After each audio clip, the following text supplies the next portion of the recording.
That's right. Greetings, fellow armchair Imagineers. Tiki here. And Blue Dragon 5. And after a two-part airing schedule, we are finally here to break down, in total, Stranger Things, Volume 4, the penultimate installment of the Netflix super hit. So, Dragon, I'm going to just turn it over to you right away. We're gonna kind of be loosey-goosey with this thing. Probably start with our thoughts overall. I don't necessarily want to build up to the new stuff that we just got this week. We're gonna kind of be all over the place. So just Dragon, overall thoughts on this season from your end. So yeah, I thought overall I enjoyed it. I don't think Stranger Things necessarily had a bad season. They've just kind of had peaks and valleys at places. Obviously the penultimate of season 2. There's always one that kind of comes into mind. But I thought this go around storytelling really came together. I think I like how the mysteries unfolded as basically this season's all about the mysteries unfolding and all this before the end game of season 5 potentially. And it's very much like this is the season where the kids are growing up. This is the growing pains season. You could always say that about any season with, again, where they're kind of literally going through the growing pains, but this one feels like, they're very much on the precipice of, we're drifting away from, kind of like the kids we started with, and they're kind of landing in new places developmentally, and it's gonna, and again, who knows where it's gonna be after we get a time jump in season 5. I mean, on the whole, I think I'm iffy on the Lucas stuff. Not that the Lucas stuff was bad, but just kind of in terms of our division of screen time and kind of how it all kind of panned out. On the other hand, I love the Russia stuff. I love the Papa stuff. Papa, why? Loved it. There's a lot of good stuff this season. Yeah, I thought the season was very successful. I'm gonna have to go back and rewatch everything. I haven't really done that yet. But as far as I'm concerned, I think that this might be the best one yet. At least I think it's definitely the best one as far as... you mentioned distribution of screen time, and it is certainly a factor in this season where, you have characters literally spread out throughout all over the country. But I don't know, man. I think by the end of the season, especially given the fact that we have this epic, 2.5-hour Avengers Endgame style movie-length episode to round everything out. I really felt like splitting everyone up. For a while there, it felt like, okay, we're not necessarily getting the Stranger Things magic of, all the characters interacting and bouncing off of each other. But I think the groupings they had were very strong. And I think the way that everything came together in that last episode was, frankly, just freaking beautiful in some ways. Oh my God, Dragon! I lived for that reunion with Eleven and Hopper. Jesus Christ, that was some emotional shit right there. Especially when the van pulls up and you're like, "Oh my God, it's the government! Run, 11, run!" So I am very, very satisfied with the season. It's funny, Dragon. You and I have kind of had this running thing with Stranger Things. My experience with it, at least, where it's I will be hyped for Stranger Things when it is currently airing, but then I'll kind of fall off of it, and I'll kind of be like, it's a little overhyped. Honestly, Dragon, after Stranger Things 4, I don't think I'm going to be doing that anymore. I don't think I'm going to be forgetting how strong this season is. And, of course, anchored by, let's give it up for Vecna. Just, Jesus Christ, talk about a great villain. All right, Dragon, overall, one of the things I do want to start with is kind of just how the season was split up. Because essentially what we do is we get a series of hour-long episodes right at the start, and then we get those two, the hour and a half and the 2.5-hour episode at the end, all the way back, after about a month of since the first batch was uploaded. So, what do you think of that, Dragon? Because honestly, I thought it played well because I thought that the episode that we ended out on the first time really got us geared up for the final confrontation. And I thought the last 2 episodes, it really is pretty much 4 hours of content. So I thought it played well, and I think the 4 hours of content playing into like essentially two mini movies, if you will. I don't know. To me, that was maybe a little bit more exciting and a little bit more forward moving than if we had just come back with four regular episodes. So, what do you think? Yeah, I thought it turned out a lot better than I thought it would have. Because I mean, I was really fearing like, oh man, they're just going to go this far to the line. They finally escaped the prison and all this stuff, and then like then we're just gonna come back for 2 episodes, and I kind of underestimated like the length of those episodes. And yeah, I mean, ultimately, it does feel like kind of two movies. It feels like we kind of came back for Infinity War and Endgame to a degree. Exactly. Yeah. To a degree. I mean, obviously, I think season 5 on the whole will probably be the Endgame, but let's just, for argument's sake, yeah, it felt more cinematic, and I think that compensated for like the division of like there was very dense and chock full of stuff that very much played into the story. Again, we got a lot of big stuff with the father resolution, with Brenner, and and yeah, and obviously kind of our awesome kind of interlocking kind of 4-part kind of like 4 storyline confrontation that all worked nicely. Yeah, so yeah, played could have gone wrong, didn't. Yay.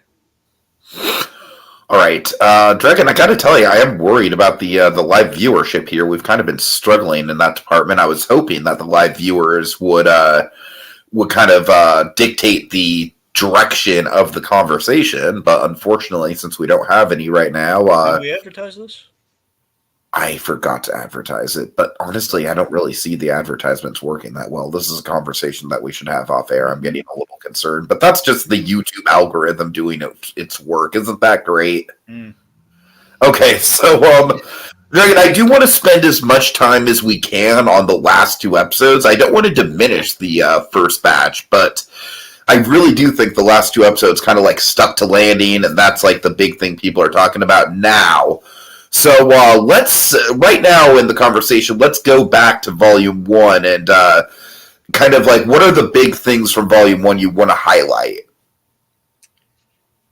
Yeah, well, I mean, I guess, again, I guess the big thing in Volume 1 is just that we should probably start with is just kind of just splitting the team up, as period. Like the fact that it was kind of a necessity of the season because of, we took Hopper out of the equation. Clearly, we were always going to have a bifurcated season based on, okay, so Hopper's in Russia.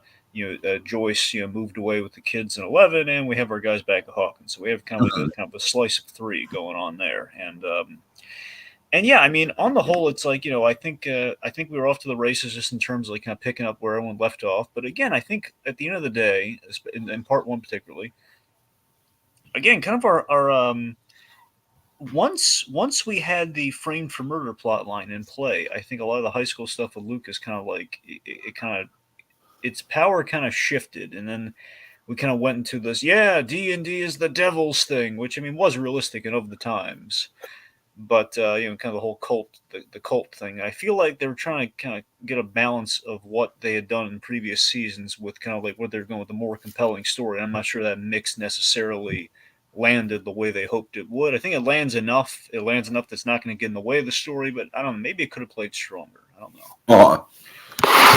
Yeah, Lucas is an interesting character throughout this season. He basically has like 2 parts to his arc, like the fitting in with the popular crowd, and then all the stuff with Max. I mean, hot damn, he has some killer acting moments in that back half. The kid's doing a great job. I mean, if I remember, he's acted with Idris Elba in the off seasons with Stranger Things. Like this kid's been going places. Yeah, so it's. That's what I'm saying. Like we have some interesting. I think we started everyone off in an interesting place, and I'll tell you who good. I think it's the biggest shaft in the season, though. Jonathan Byers, we kicked the crap out of that kid this season in terms of what. Yeah, he has like the one moment of like if you need someone to talk to, I'm there for you. But other than that, that's literally like the one nice moment. Because basically, it seems to me, and I could be wrong here. Maybe you got something I didn't out of it, or perhaps next season they'll kind of like make an official kind of like stance on this. I don't know. It seems to me that. Okay, we told the Jonathan Byers story we wanted to tell, in the first 2 seasons, really. With the first 2 seasons, with the Nancy story and everything that went on there. But then we just kind of petered out, like, well, what do we do with them now? There's kind of like a normal, boring couple. So right. It sounds like the solution was, everyone loves right now, who was always like, there was like they were still charmed to him, even though he was kind of initially kind of forced into a bully space, but then we redeemed him very fastly in that first season. Steve, and then we grew to love Steve, and we had Dad Steve in season 3. And I would say at this point, Steve might arguably be the most popular character on the show. I'm saying Steve is insane. Joe Keery is insanely charming, and he's delightful. Yeah. And again, it's why we put him in movies like Free Guy. I love this kid. So, so with that in mind, it feels like I think they kind of had in their minds like, let's just. I think we've redeemed Steve through a lot of stuff, so let's just put him.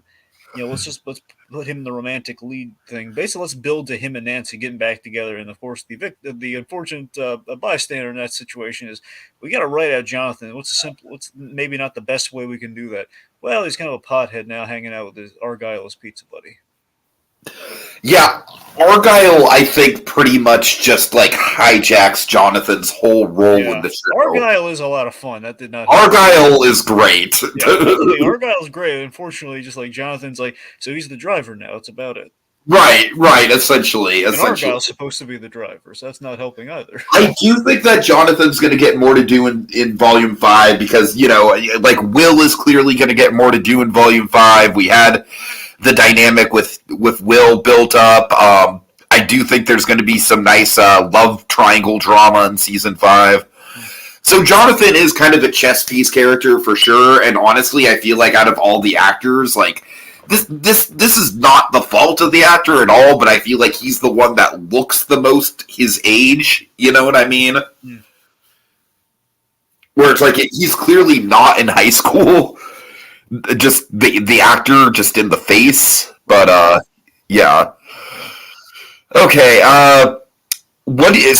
honestly for me, Dragon, one of the hardest elements of this season was just 11's storyline, just through and through, was just, it was great, it was compelling, and I think that last bit with Papa, there's one thing with Papa's death that no one's really talking about, or at least I haven't really heard talked about, that I'm excited to bring up, that I thought was a really powerful writing choice. But Dragon, especially the first couple episodes with 11, was just that bullying, man. The bullying subplot at the beginning was just absolutely brutal. That it was, and obviously shades of Carrie and all that. Who's a more evil character, Angela or Vecna? Well, to be fair, I mean, obviously Vecna, but are we saying it right? Is it Vecna? I think it's Vecna. Yeah. Okay, fine, Vecna. I mean, Vecna was easily, I think more dramatically compelling, and you kind of a party you kind of saw what turned him, but by the same token, though, he's still like he's a superpowered serial killer. So right.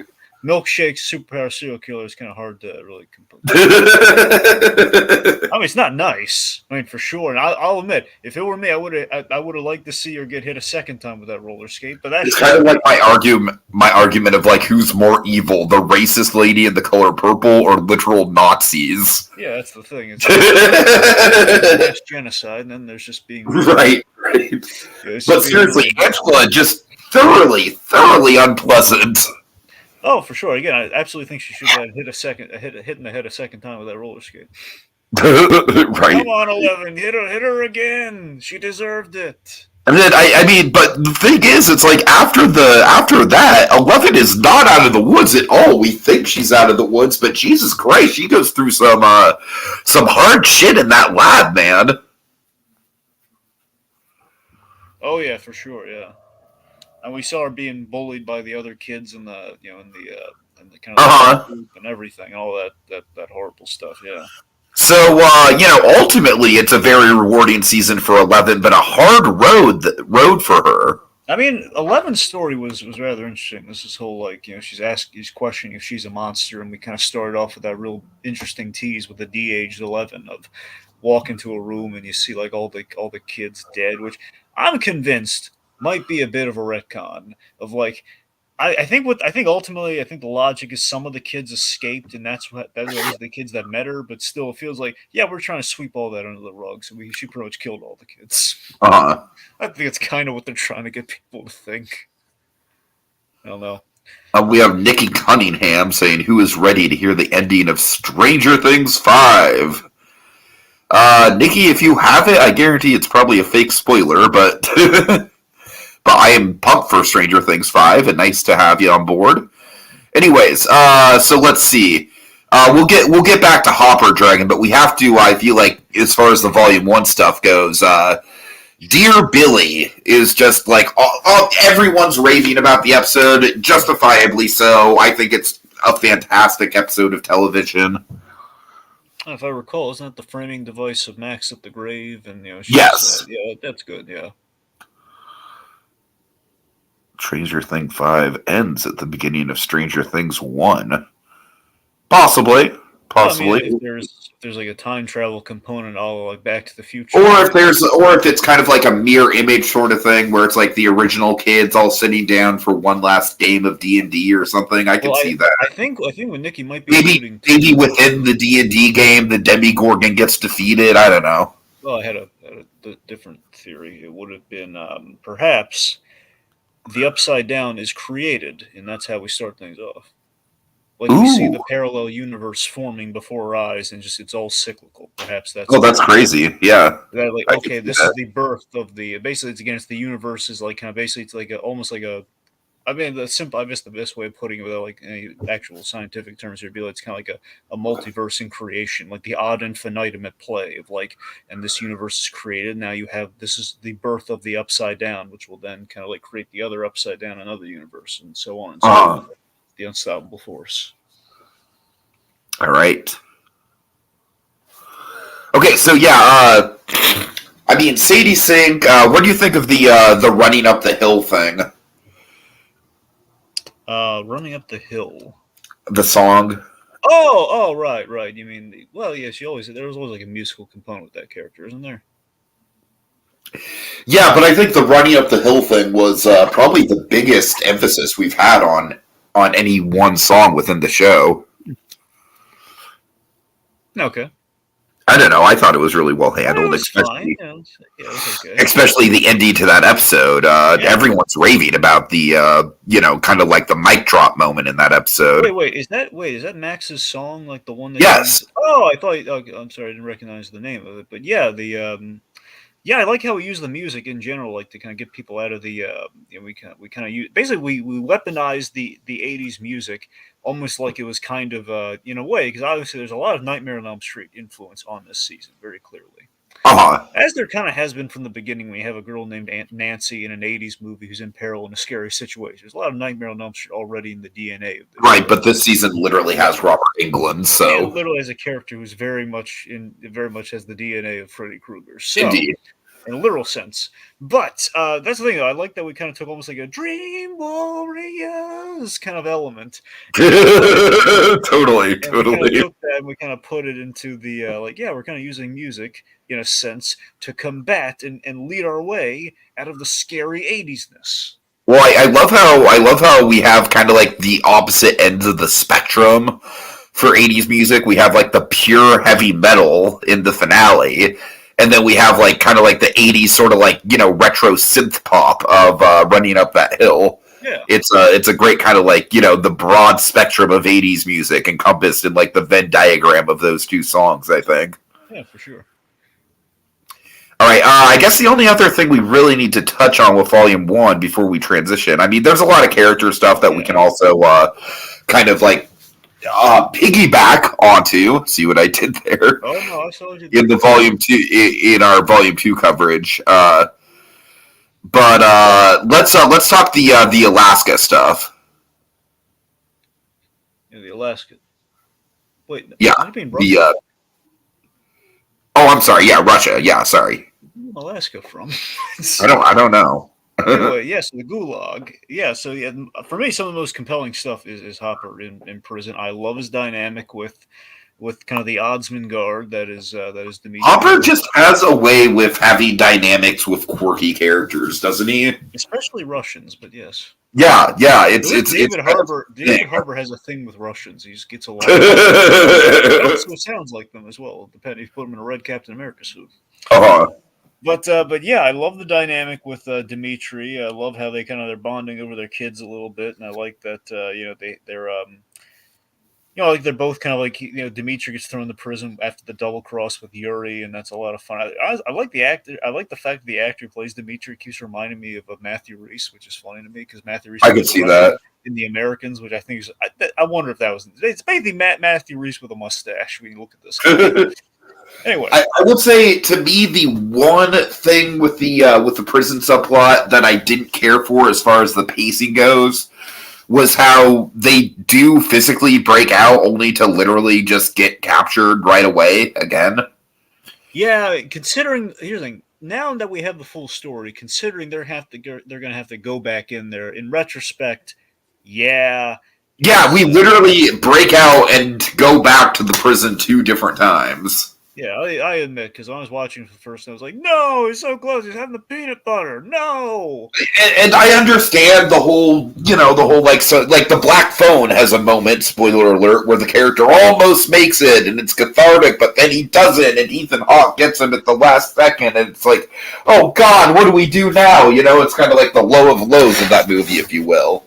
Yeah. But I don't know, when it's stretched out over so many episodes and it's just like, okay, great, like we're literally back where we started at the end of the last episode. There's a difference between a matchstick moment than when you apply it to a series in which Right. Okay, matchstick moment happens and then we're here for episodes versus like, hey, we've done it and then no, now that transitions to a third act versus like two. Exactly, yeah. It's a pacing issue. But my God, Murray is just such an MVP of the show now. Yeah, Brett Gilman has always been, always been a really welcome addition to Stranger Things. And He always has been, but I feel like each season he's just his value to the show is just increasing tenfold. Yeah, it does keep getting better and better. In this case, I love that we're kind of piggy. Fucking Leonardo DiCaprio flamethrower. Oh yeah. That's all I could think about when I saw that moment. Of course. See, I love the. I love that I like to think we're homaging the Karate Kid with like yet another '80s property, which of course is very funny given Netflix and Cobra Kai. But it's the fact that I think now he's a martial arts expert.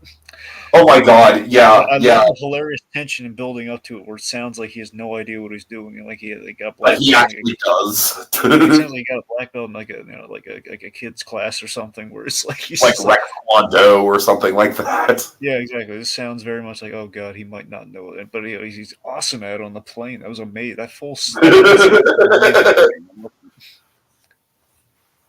It was great, and then of course it was even better when he was pretending to be Yuri when he did like he shaved off. Oh my God! Yeah, yeah. The little laugh.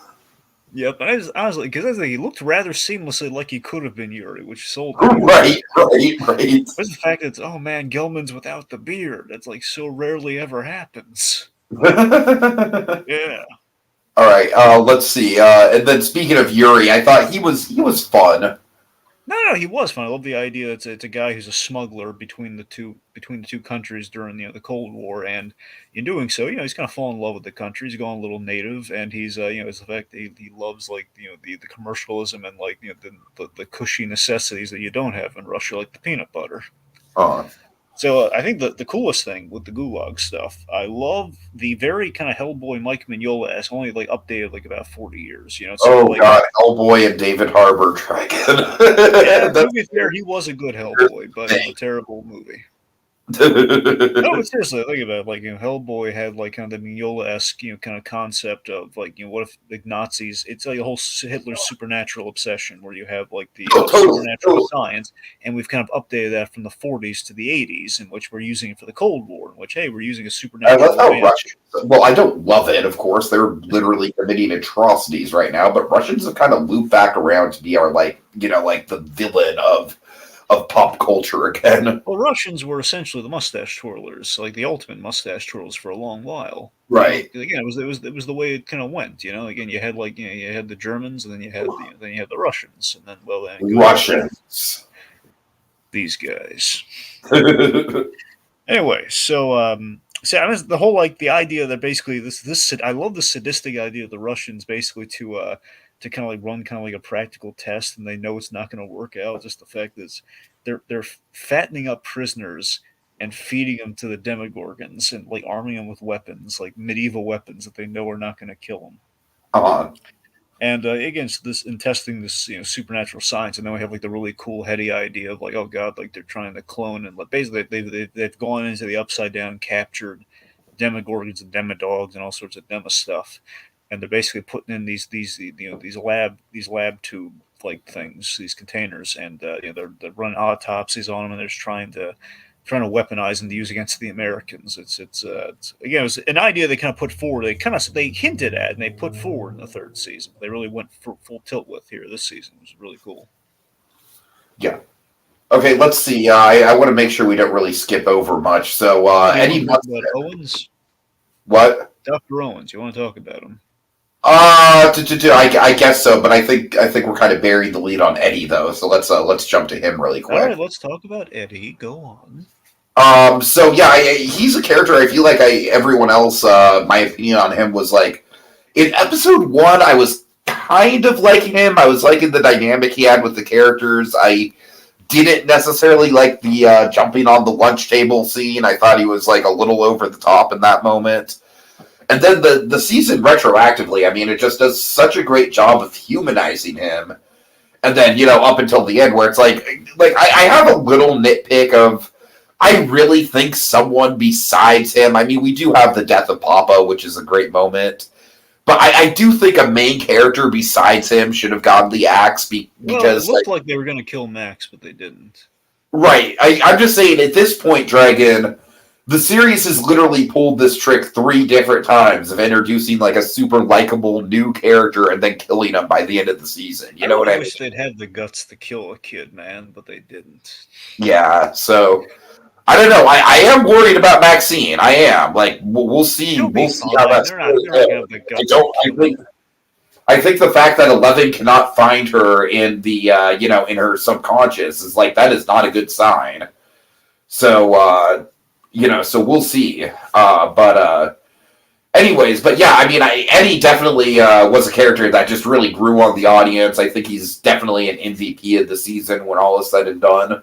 What I liked about Eddie is that they found a way to channel basically they found a way of humanizing and doing kind of a lighter version of the Billy character, in which you had this intense, over the top, almost in Billy's case, a more Stephen King like character, and then you have kind of the lighter version of that with Eddie, who again, it's just he's Mazes and Monsters, which is that Tom Hanks movie I told you about, where Tom Hanks is playing Dungeons and Dragons, which essentially he's a very over the top, enthusiastic player, which is what we have here. With Eddie, they're going the full Mazes and Monsters here, where he takes it very seriously, and then of course when things get real, it's like, okay, this isn't a game anymore. I'm a little. The dynamic between Eddie and Erica in episode 1 was freaking priceless. Yeah, for sure. Yeah, you mean it's Lucas's sister, right? Yes. That's what I thought. Yeah, that's good. Yeah. I love it when they invite her to the game and like he's all skeptical and she's actually yeah. And then it's just like she is just like, she means business. Yeah. All right, but yeah, Brenner, what do you have to say about him?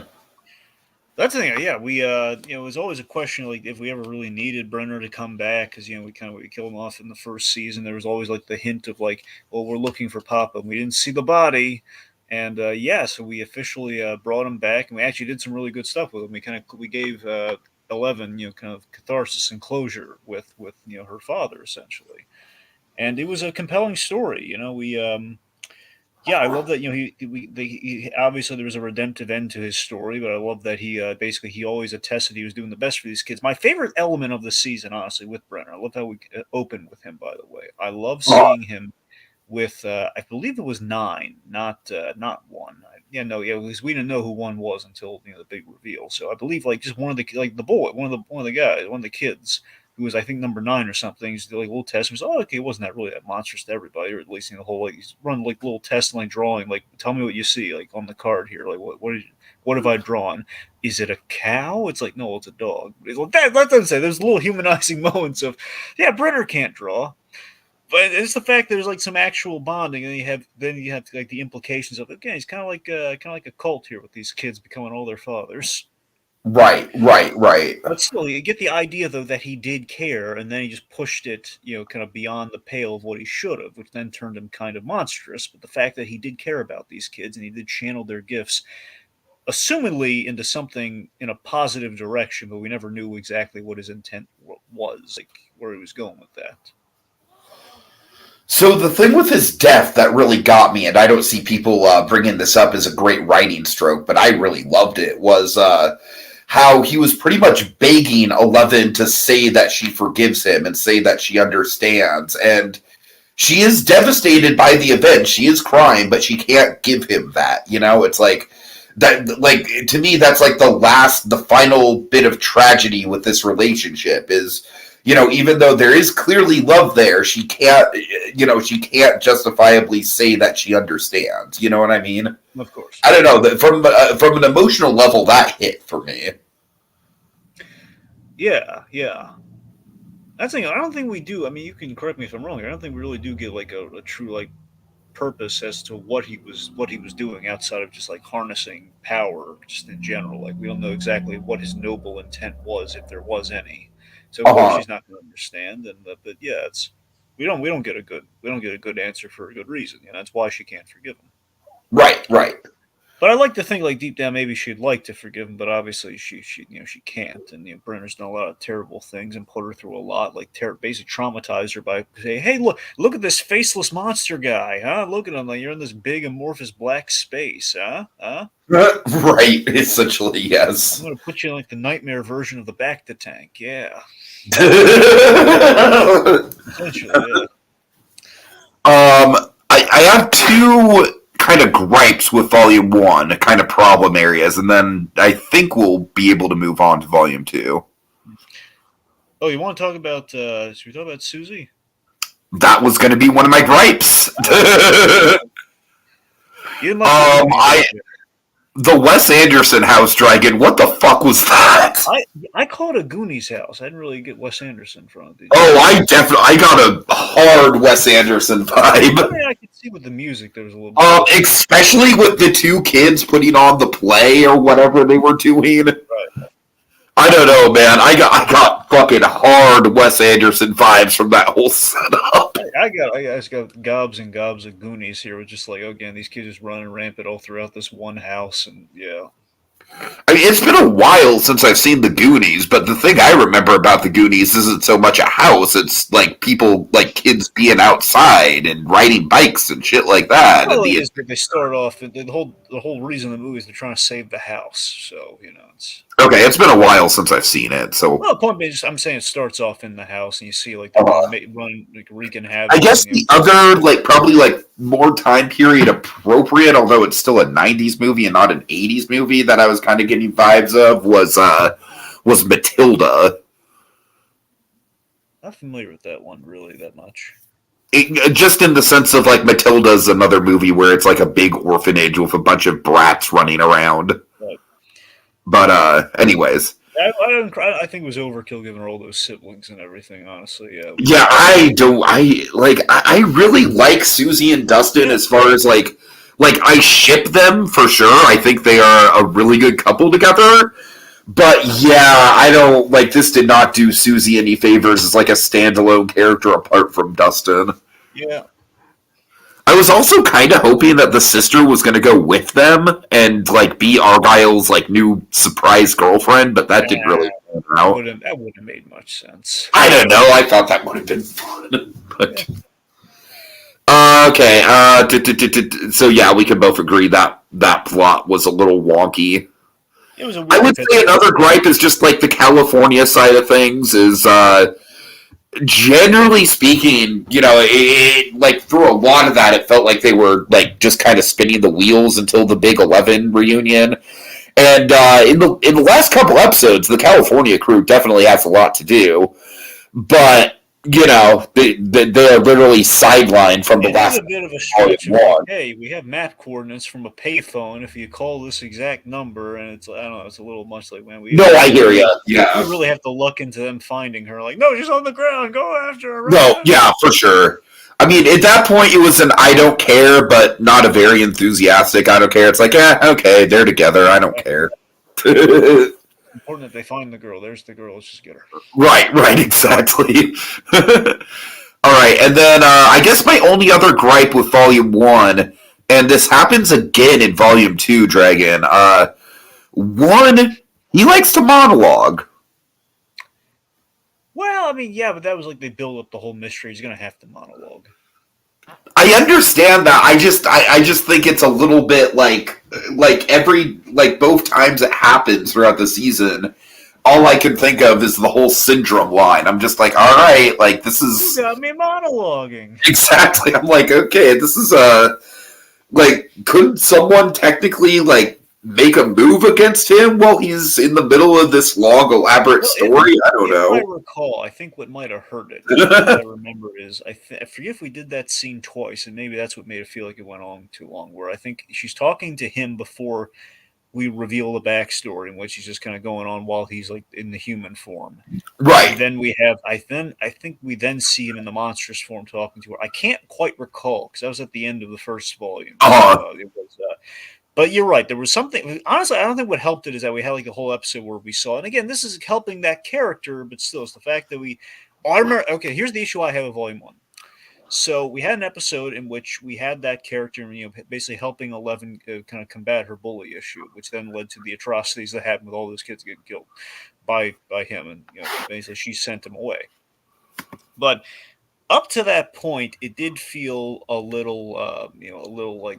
I wasn't sure when he was telling her all these things. There was a point where I was unsure if like how much of this is actually them talking versus him like just them having a conversation in her mind, and that kind of bothered me.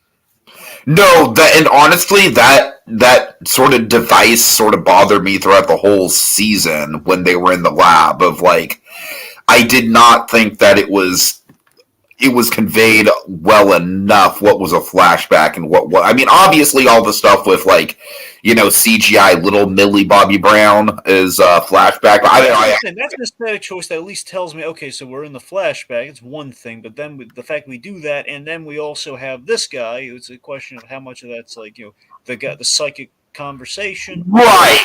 I totally hear you. I was totally having the same issue. And considering our big climax is going to be her, like, essentially piggybacking into the action of somebody else's mind, it's going to get a little lost.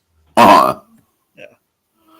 All right. I think that's it for Volume 1. I'm sure some of Volume 1 is going to dip into Volume 2, but yeah, sure. Of course. Like, okay, so Volume 2, I mean, I think we already said a lot about the first episode of Volume 2, given the, the reunion and everything, anything I do like the stopover at the gun store and just sort of the running gag of like avoiding the angry Hicks. Yep. And they do not do that. They kind of fail at that goal. Fun gun-toting Jocks. Oh my god. Okay. I actually really, really like the Jocks just as like pure like threats in this season. I think they do a good job of being like a human level threat. They're very menacing. Uh-huh. Yeah, because again, it's like this is kind of real world. Like we're it's kind of in the 50s. This would have been it's like one of those things where you look back on the 50s and this is the kind of thing that would have happened, and it's kind of terrifying. In a small town, the Jocks are like the golden boys, and it's like I know this is it's kind of like the Gaston principle almost. Essentially, I know it's not obviously the show's not set in the 50s, but it's kind of like that mentality of like the Lettermans were king. And it still maintained true even the decades that kind of went on, where essentially they were the town favorites, especially if you're in a small town, maybe even Indiana town. If you're, if it's like kind of a southern town, it would have been by law practically. But it's the idea that the Lettermans rule everything, and it's the fact that they rally the town's of course going to back them because pro football, yeah, and exactly, or what have you. In this case, pro basketball, yeah. It's just the fact.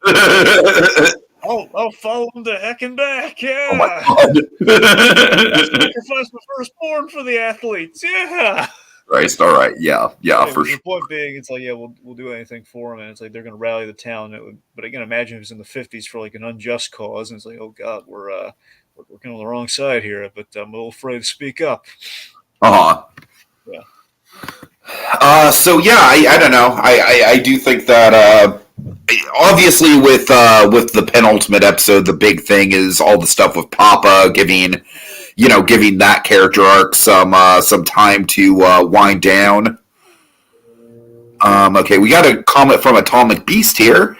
Happy to have you. He says, do you like the idea that Vecna molded the Upside Down world? I'm okay with it. I'm not a fan of him being the Mind Flayer's creator. I like to believe that Vecna only gave Mind Flayer a purpose and a form.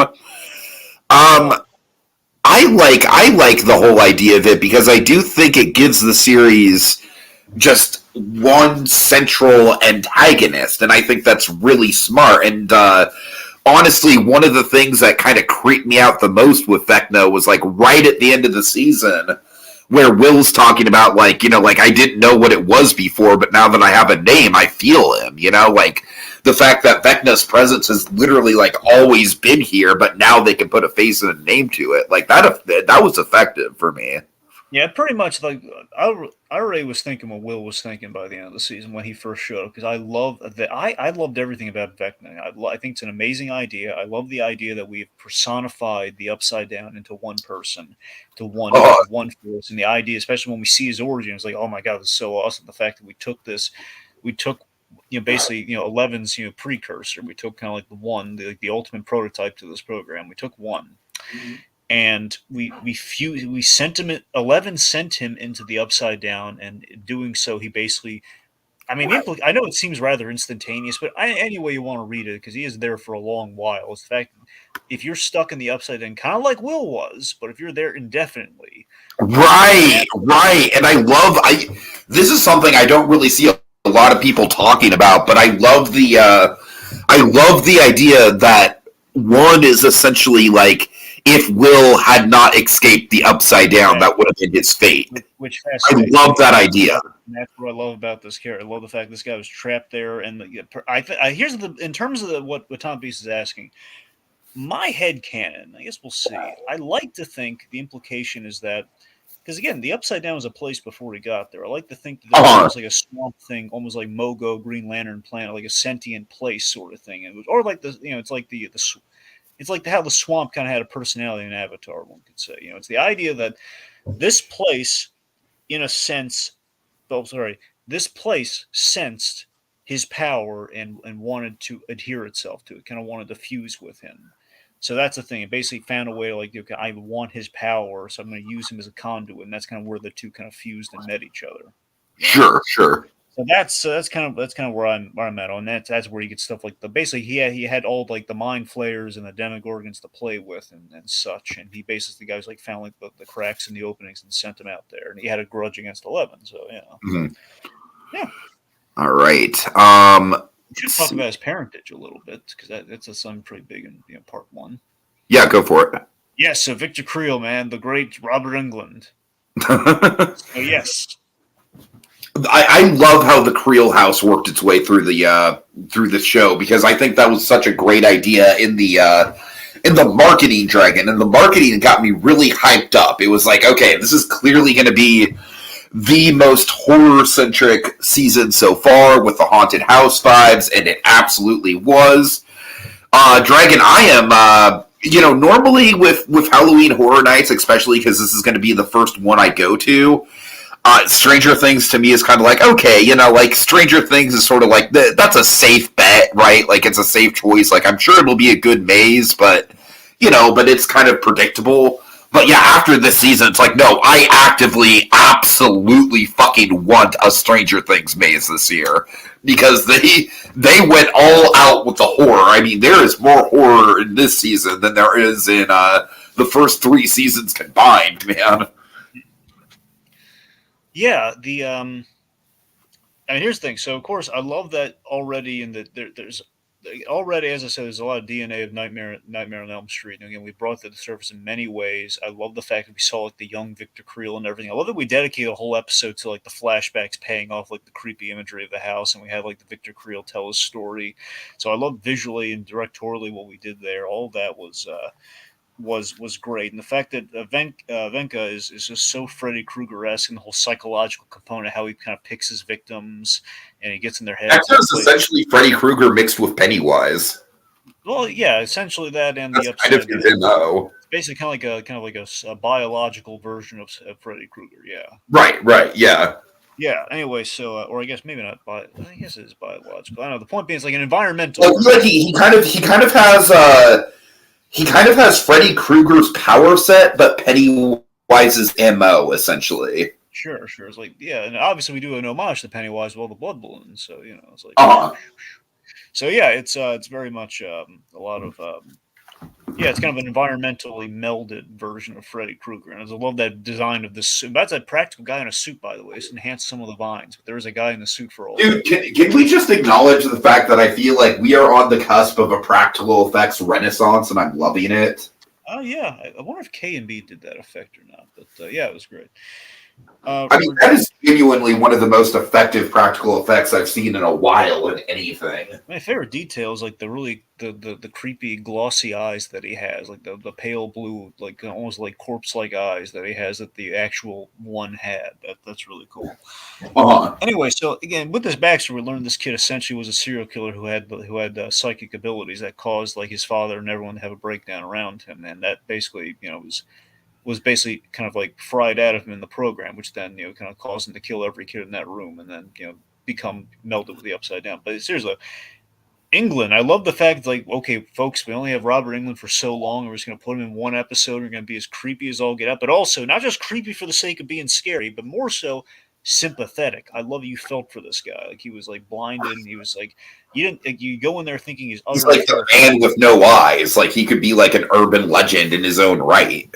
Yeah, but that's the thing. I love that there was he was less like kind of the boogeyman, more pigeon man to a degree. He was oh my god, that's a good pull. Yes, he was a very everyone around him was like, oh yeah, that crazy guy. We just keep him in there, he's all creepy and everything. Look at him, and it's like the girls go, like, okay, oh my god, this poor guy, and he has family and everything. Also, forget that Over the Hill song, man. Forget that. I'll tell you the real song of this season.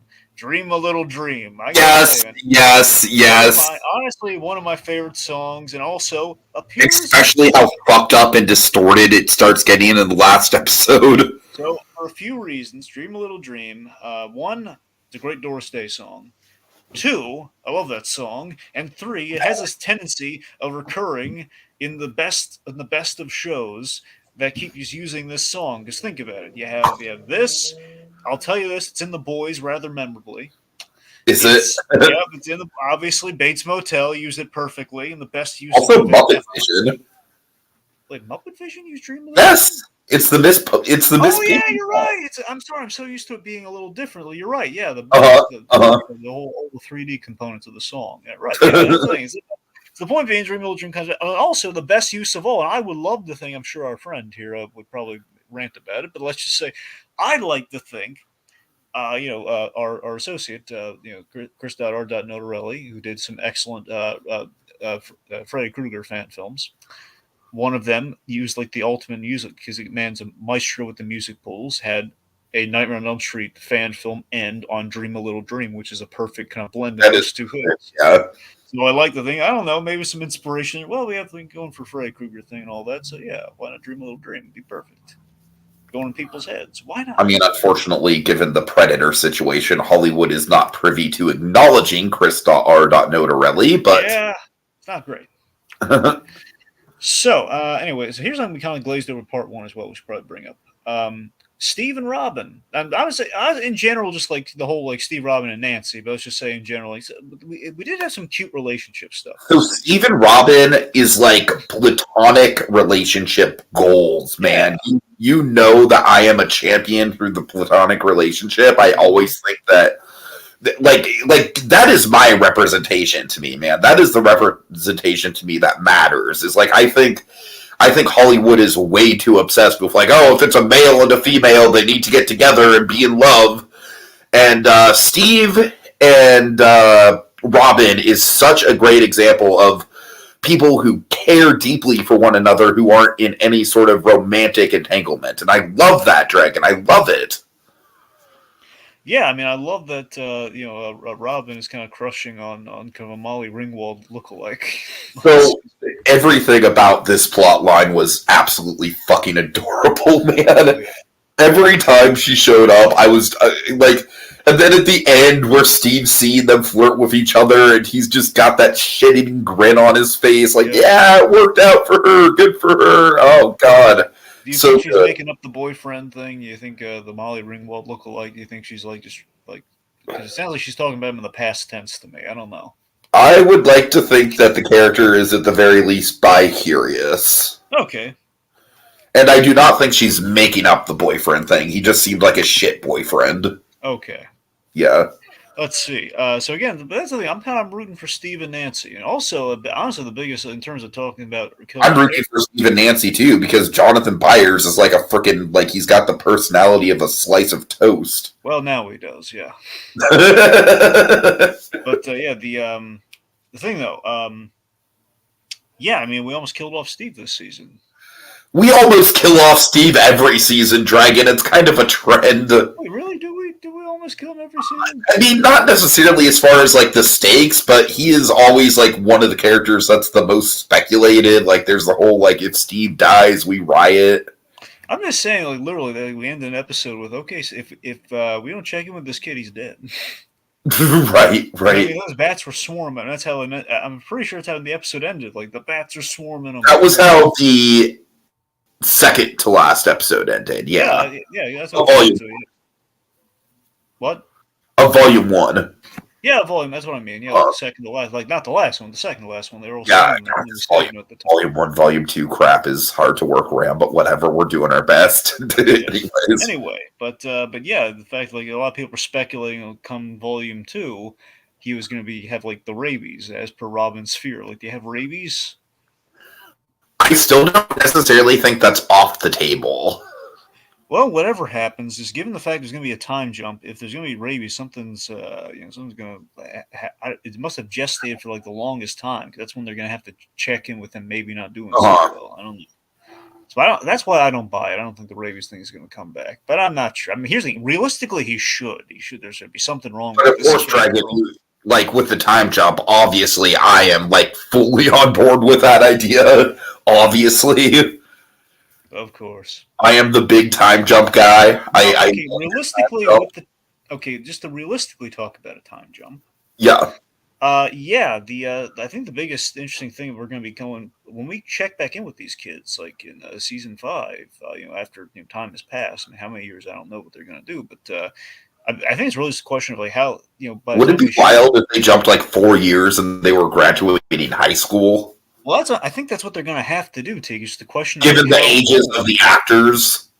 Well, the question is, how old can they make the kids? That's my question. Okay, Jonathan and Steve still being high schoolers, Dragon. That is a leap. Joe Yuri does look rather youthful, though. Okay, it's funny because I feel like Jonathan looks older and the Steve character feels older, like the way that he's written, if that makes sense. You're right about that. Yeah, he does. Like the Steve character genuinely is written like he's in college. You know what I mean? Yeah. So, the point being, it feels like, what year do you think the kids are in? Like, at the start of Stranger Things? Like, what do you think? At the start of Stranger Things, I think they're in, like, 7th grade. Yeah, 7th grade. That is high school, isn't it?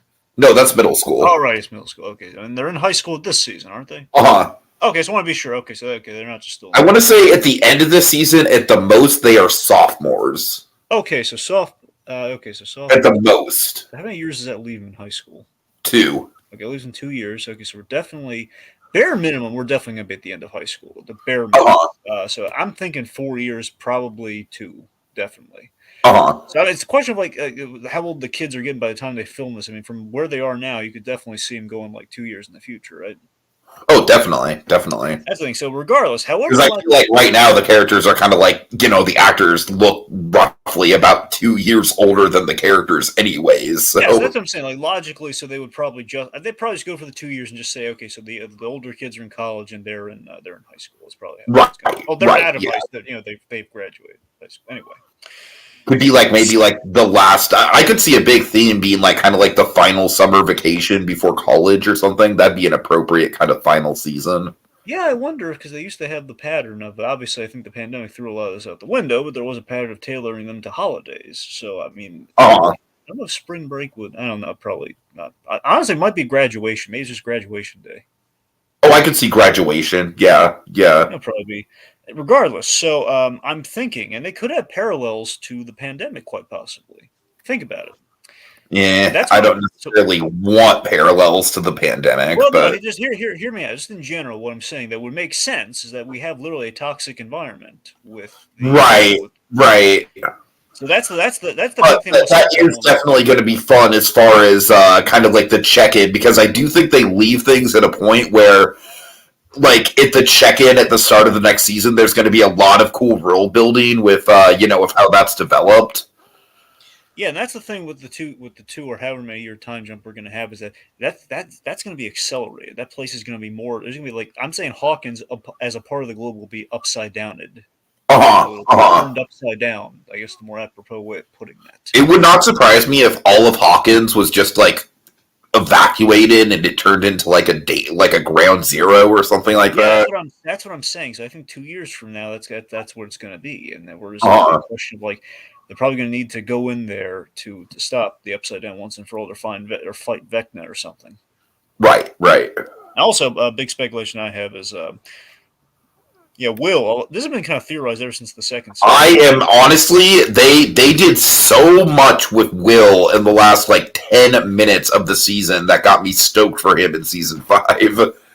Yeah, so I'm thinking there was much speculated early in season, like basically coming out of season 1 going into season 2. A lot of people thought Will might have powers because he was in the upside down like 11. So I mean, I think he might. Because we know he can still sense the upside down because he was there for so long. So this is the only he and 11 are the only people who can possibly have something to go up against Vecna with. So I'm thinking Will might develop powers or something, or I don't know.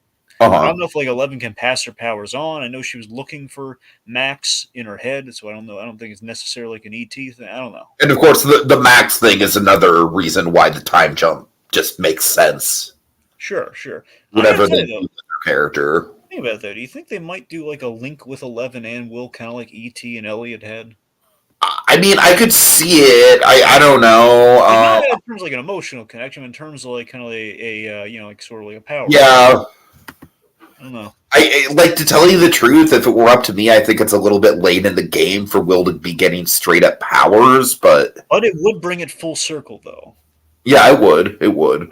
That's I don't know. That's why I'm thinking like we're gonna do a big payoff. We'll give it all started with this kid in the upside down. And they know. I definitely think Will's going to be one of the main players of the last season. I have a feeling about that. I don't think they would have built him up as much as they did in the last, the last chunk of the season and the last bit of the episode if they didn't have big plans for him.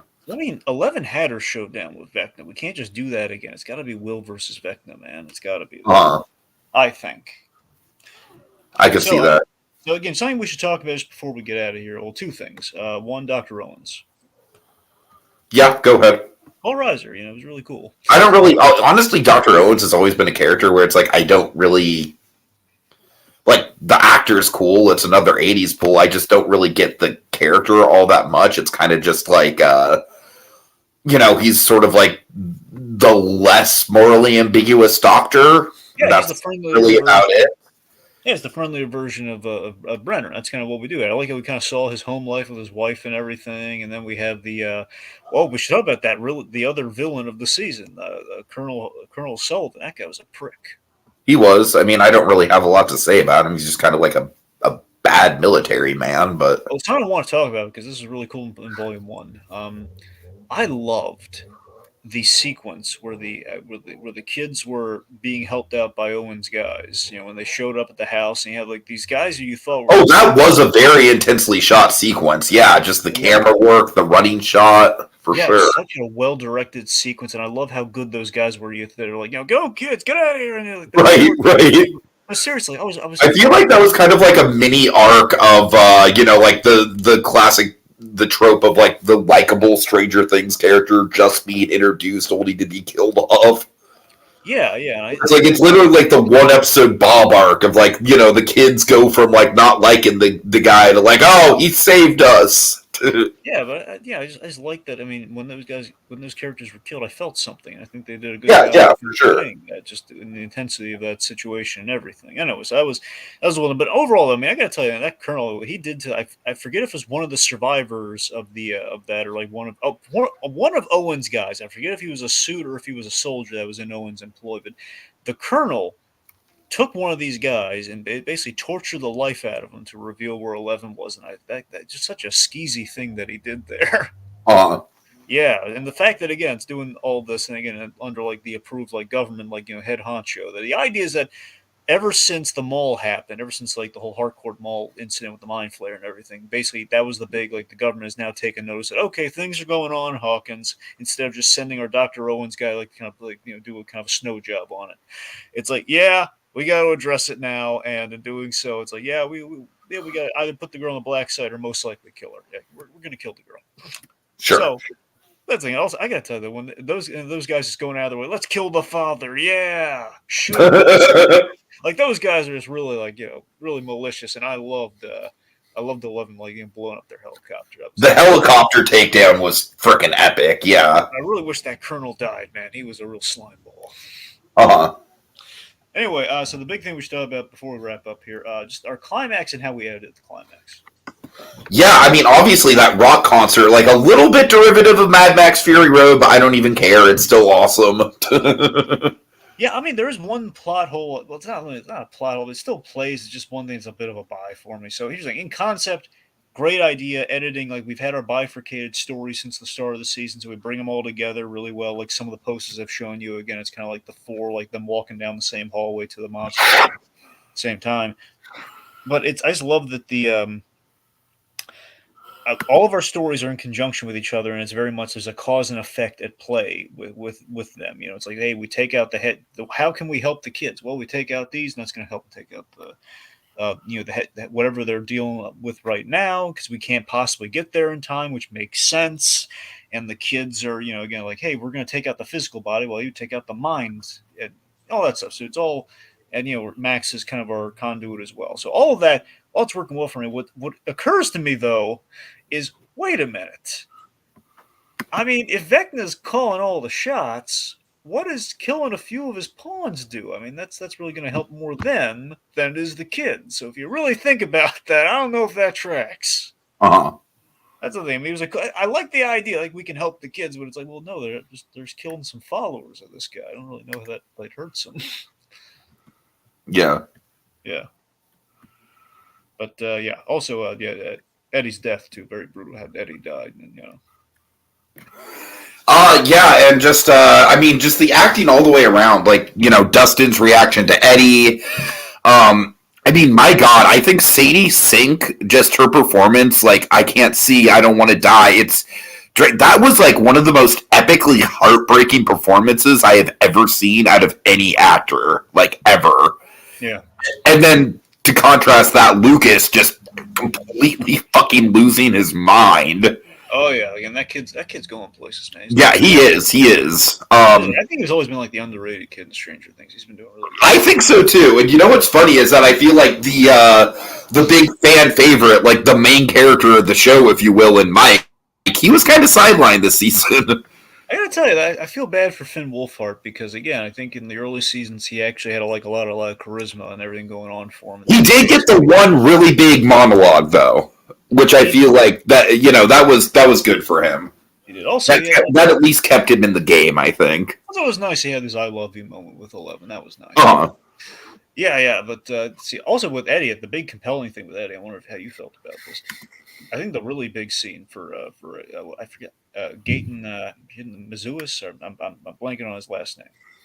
The kid who plays Dustin had a really great scene in which he told Eddie's father that he died. Not so many words. I think it's a really heartbreaking idea. The fact that the whole town literally thinks that Eddie was completely responsible for this shit. It was Charles Manson, essentially.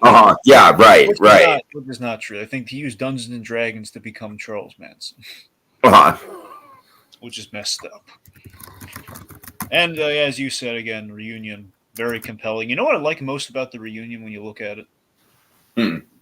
I love that it paid off 11's little broken diorama where, like, the house. Yeah, totally. They fixed the house, and look who came back, or Papa came back, the real Papa. But like I said, I love I love that we get like a little last minute of suspense where it's like, Dragon, at first when the van pulls up, I swear to God, I thought it was going to be like one of those endings where it's like, okay, here we go again. The government found us. We're on the run now. Stranger Things 5. You know what I mean? Right. But no, it was super cathartic. And then just all the little reunions too. Like we barely mentioned Joyce, and she doesn't have a ton to do, but her being the mom to 11 is really touching. Dragon, this is kind of an understated moment. I love the mutual respect between Hopper and Mike when they reunite. Yeah, that's great. I gotta admit, though, I don't really think Joyce is. Because I expected a lot of this going into the season. I did not get a lot of motherly stuff from Joyce in 11, though. I didn't get any. Yeah, I'm saying that there's some good stuff at the beginning and at the very end. There's like obviously Joyce has her own stuff going on, but I think there's just enough there that I care for her at 11. Sure, I really do like the mutual thing with Mike, though. That is great. They've been through a lot. It's like, take care of her. All right. Right. Exactly. Yeah. That's great. Yeah. And Mike knows how much this man means to her, so just by that contrast, it's like, oh man, like you are a light in her life. I am so glad you're here. You got the thumbs up from Poppy.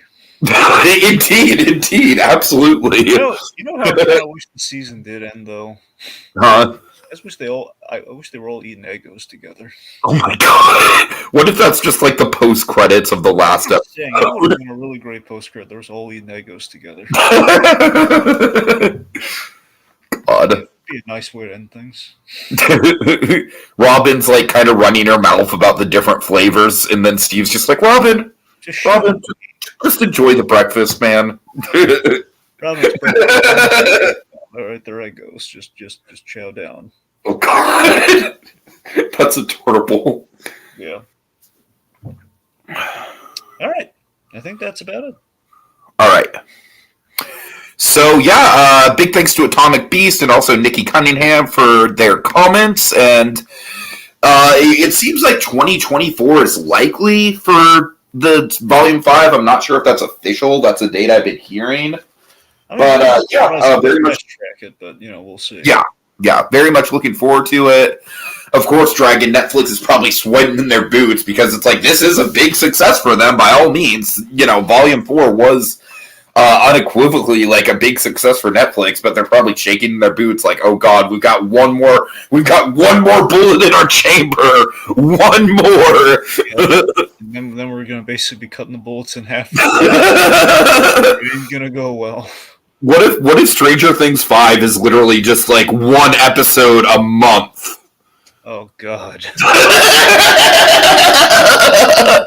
And they're all like 2 hours. It'd be like the BBC or something. Okay, so yeah, thanks again, folks. We got some big stuff coming up this week. The start of Christmas in July. We'll be, again, continuing our Miss Marvel coverage. Love and Thunder comes out this week. Excited about that. So, yeah, stay tuned and have a good night, everyone. See y'all later. See you. Bro, you need to try pineapple on your pizza, bro. Don't knock it till you try it. Surfer Boy Pizza.